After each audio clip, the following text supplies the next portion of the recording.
Hey, it's Rob Hefner here for the town of Pinetop-Lakeside for Talk of the Town, hanging out here in the town hall, and it's a snowy day outside, day after Election Day, and I have with me Councilmember Jerry Smith. How are you, sir? Hey, good morning. Glad to be here. Roads are already slippery a little bit. They today. are, and we can announce that you were actually returning to town council. That's correct.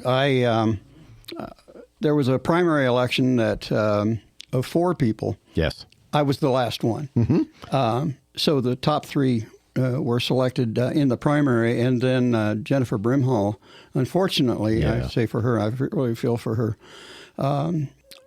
had some health issues, said she was advised to not accept that position on town council. Right.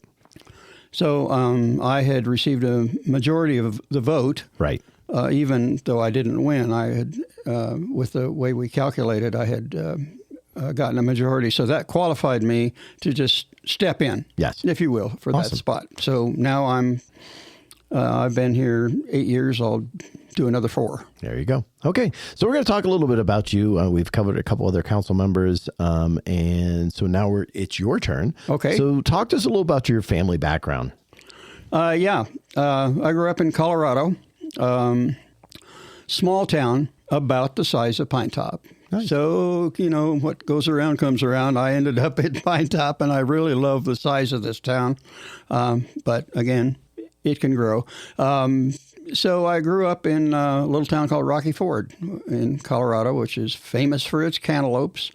Graduated high school there, went to Colorado State for a short time, went to New Mexico State, got a degree in mechanical engineering, and worked as an engineer for several years, became a professional engineer, and went back and got an MBA at Colorado State, and went to work for Hewlett-Packard. And then with Hewlett-Packard, I was fortunate enough to be on the marketing team that was in charge of marketing to real estate people. And so the really smart people at Hewlett-Packard came to me and said, okay, if we design a small handheld calculator, what do they have to be able to do in real estate? And it was the HP 12C. Mm-hmm. Believe it or not, that was in about 1977. Mm-hmm. They still sell it. Yeah, they do. They sure do. It was really an important thing. And I had Mr. Hewlett and Mr. Packard called me about 10 years after we had finished with the calculator, and they asked me if they could have my calculator. It was number 2. Wow. And they wanted it for their museum, I guess, or whatever. Nice. So that was nice. That was part of my career. And then I got into real estate later on, and after my stint with Hewlett-Packard, and I've been in commercial real estate until I retired about 2005. Awesome. So talk a little bit about your family. Okay. Family, I've been married to my wife, Karen, 56 years now. That's phenomenal. And a half, 56 and a half, I guess. So, a long time. We have 2 children. Both of them are overachievers. One is a honors graduate from the United States Military Academy at West Point, class of 96, and he spent 12 years. Did not take his full 20 because his wife decided that he would be better raising her children than she was. Yeah. So he left the military, went into civilian jobs, worked on oil rigs and so on and so forth, and ended up franchising seminars for leadership and how the academies teach leadership. Nice. So he's been very successful at that, and he bought a franchise to do that. My other son is a tenured professor. He has a PhD in exercise science and is doing research in exercise and Alzheimer's. And he's getting quite a name for himself, being asked to speak a lot, and he does lots of papers and reports, or not reports, but studies, scientific studies. So he's finding that exercise, even in moderation, they can measure the change in the brain when you do exercise. So wow. Everybody out there, do your walking. Very cool. Yeah. Awesome. So talk a little bit about your hobbies, your passions. Oh, right now, we used to hike a lot. We don't hike anymore. My wife has a couple of knees and back surgeries, so that's kind of out of the question right now. But I like to fish. I like to, we do a lot of some catch and release, and the fish that we do catch and we don't eat, the eagle gets our fish at the nature center. There you go. Yeah, so that's a passion of mine.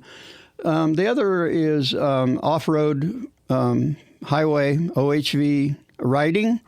Since we can't hike anymore, we get out into the forest and out into the backcountry, and some of the most beautiful land and country you could imagine is out there, available on forest roads.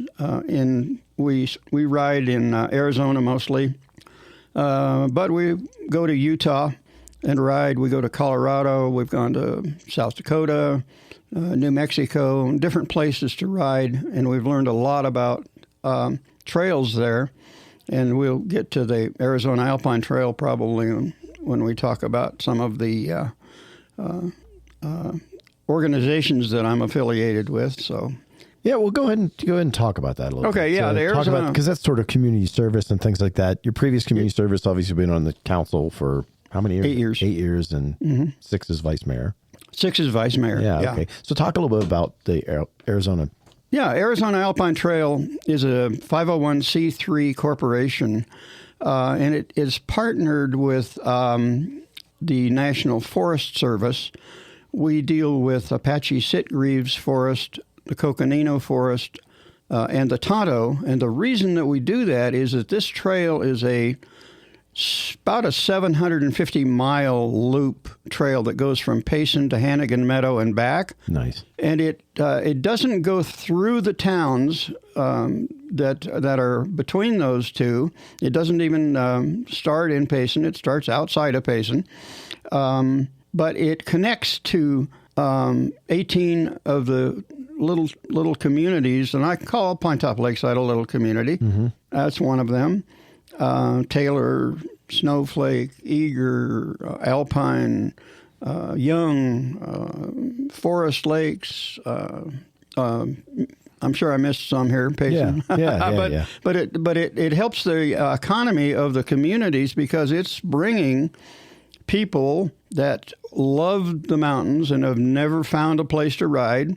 The good part is that we think we can suggest anyway, trails that people will follow so that they can enjoy the mountains and not destroy by riding places they shouldn't ride. Right. And the Forest Service likes that. We are partners with state parks. We're partners with the Forest Service. And one of the things that we are doing is a master plan, which will be a blueprint for the National Forest as to where the trails all connect and are.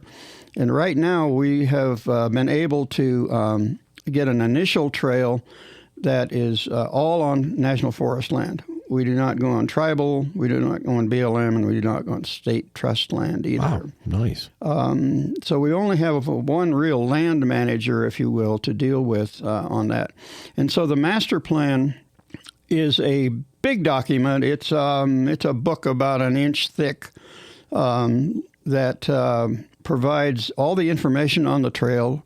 And the Forest Service will use this when it's completed to do alignments of our trail, do additions to our trail, do corrections to our trail, improvements to the trail, maintenance, enforcement, and all of those signage, all those kinds of things will be in the master plan. And a company named Logan Simpson is creating that master plan for us, and they're not inexpensive. So the cost of that master plan is in the neighborhood of $400,000 for all the work that they have to do on it. And we got a grant from State Parks and Trails for that. We do some matching of hours, but most of it is money directly from state parks. Right. And they get their money from the OHV stickers. You have to have a $25 sticker every year on your OHV, and they are the repository of a majority of that money, and they like to use it for funding 501c3s in particular, right. Also towns and community, government, but mostly state nonprofits, which we are. And that opens a lot of doors for us as far as the Arizona Alpine Trail. You mentioned other community services. I've been on council for 8 years. Before I was even on council, I was involved with Save Our Park, which wanted to buy Woodland Lake, which was an impossible dream at that time. Yeah, no, never going to happen. No, it was $1.6 million. Way pie. It was pie in the sky kind of thought that stuff. It wasn't. So we started raising money, and sure enough, we got a benefactor. Yep. And that lake is now part of Pinetop-Lakeside. We're really excited that we did that. That was a great accomplishment, and same scenario is happening with the rest of the Woodland Park. 430 some acres in that. So I've been involved in Save Our Park for a long time. I've also been involved and on the board of directors of the Senior Center. Now the Community Center, we kind of did a doing business as name change for that to more closely reflect what we do at the Senior Center and the Community Center. It's I find it kind of funny that everybody says we don't need to use term senior. No, we don't need to use, but then everybody just calls it the Senior Center, even though it's now the Community Center. It's the Senior Center.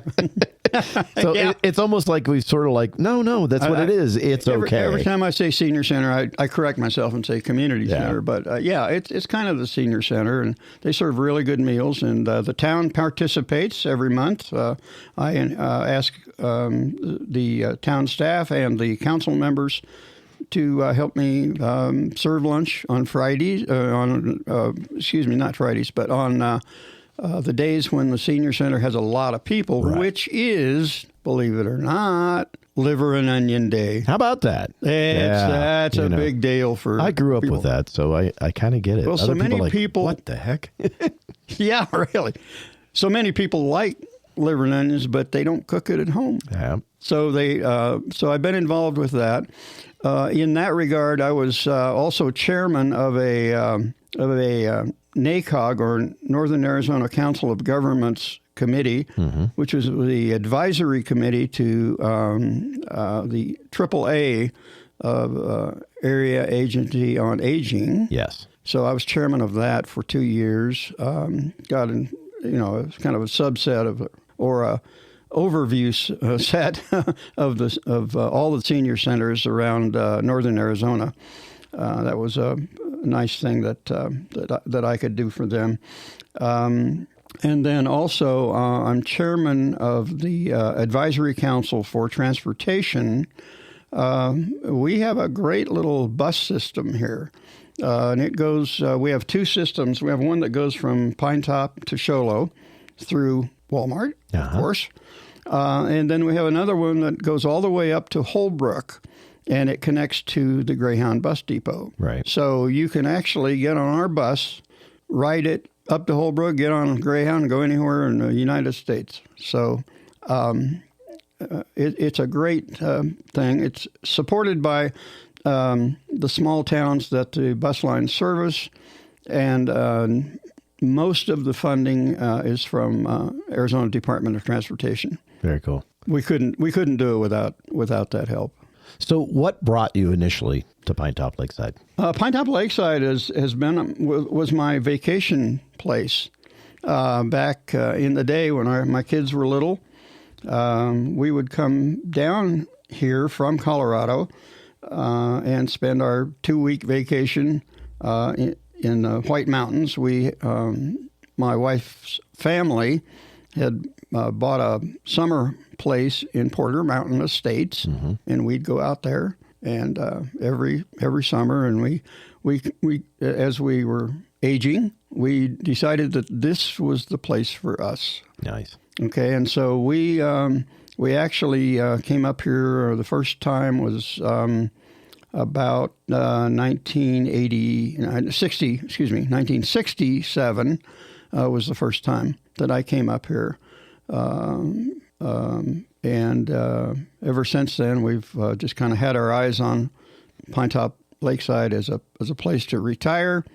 When we were retired, we bought a place up here in 1995. Nice.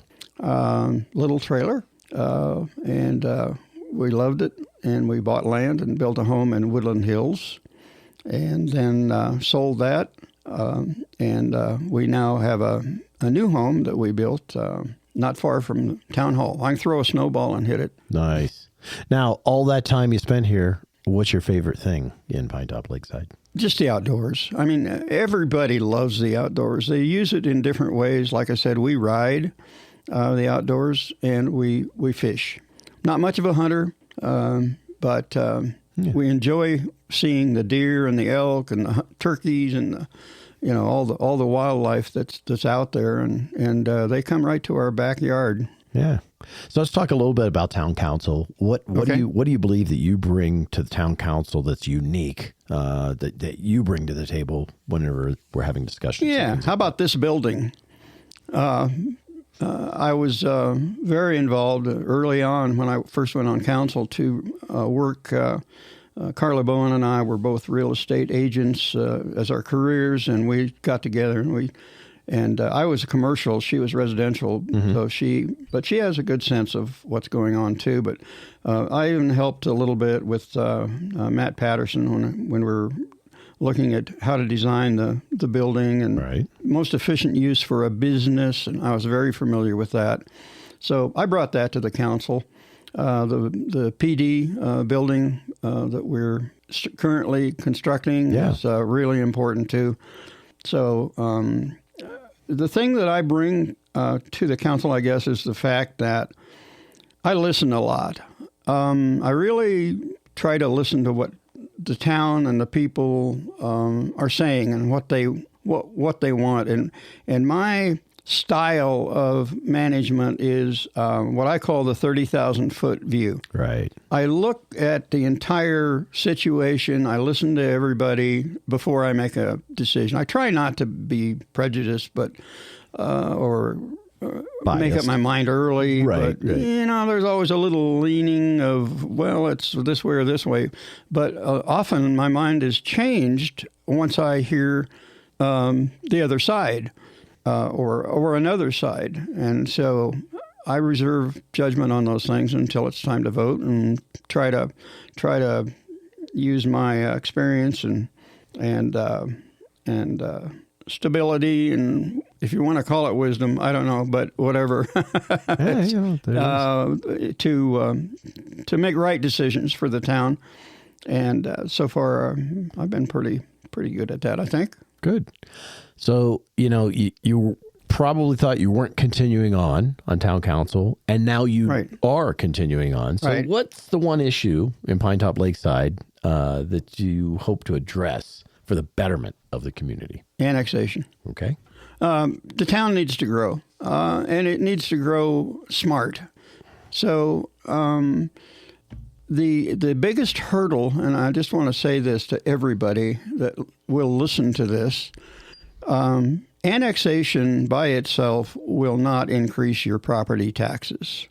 That becomes actually an issue for the town as to what we can annex. Right. Because we don't make any money. We're not on the real estate tax rolls. Right. We're not. We do not collect any property tax money from the county. we rely on tourism primarily, and sales tax. And we do get some money from the state called state shared revenue, and that's based on population. So the only way we can really increase our income for keeping the roads, keeping the police, keeping all of the services going at a nice, even, steady level is to increase the numbers of people that are on our rolls. Right. Now, if we get those people, now we have to take care of their roads, we have to take care of their policing, and we have lots of expenses along with that. So some areas that are highly populated part-time do not contribute to our numbers, so we can't annex them without really looking deep into it and making hard decisions on that. The country club areas, for example, Yes. are part of that. But that's my goal. Okay. Finally, let's wrap up with some favorites. Favorite hiking trail? I don't hike anymore. Don't hike anymore. But we use Probably OHV, probably. yeah, the Maverick Trail. Oh, the Maverick Trail. Maverick Trail is a 50-mile trail that goes from Sky High to Clay Springs. The White Mountain Open Trails Association manages the cleanup and all of that, although the Arizona Alpine Trail just participated in a cleanup because we have a grant from Waste Management to do that, so we can pay for all of that cleanup, and we do that. Yeah. So don't be influenced by the temperature that we hit this morning because it was a little bit chilly. But what's your favorite season? Favorite season is summer, fall, winter. Oh, and spring. Oh, he likes them all. Look at that. Yeah, there's something good about all of them. In the wintertime, we can get into any of the restaurants we want to. And I skied up until a couple of years ago, so that was nice. The fall is beautiful colors, wonderful outside. Right. Springtime, fish start biting. And summertime is just absolutely pandemonium here. It's we get so many people up here, and it's so nice. I can appreciate people that come up here from the valley, having lived there many years. Awesome. Well, thank you very much for your time. Appreciate it. All right. Well, thank you. I appreciate it. Once again, that's Jerry Smith, our council member here for the town of Pinetop-Lakeside, your council member. Thank you very much.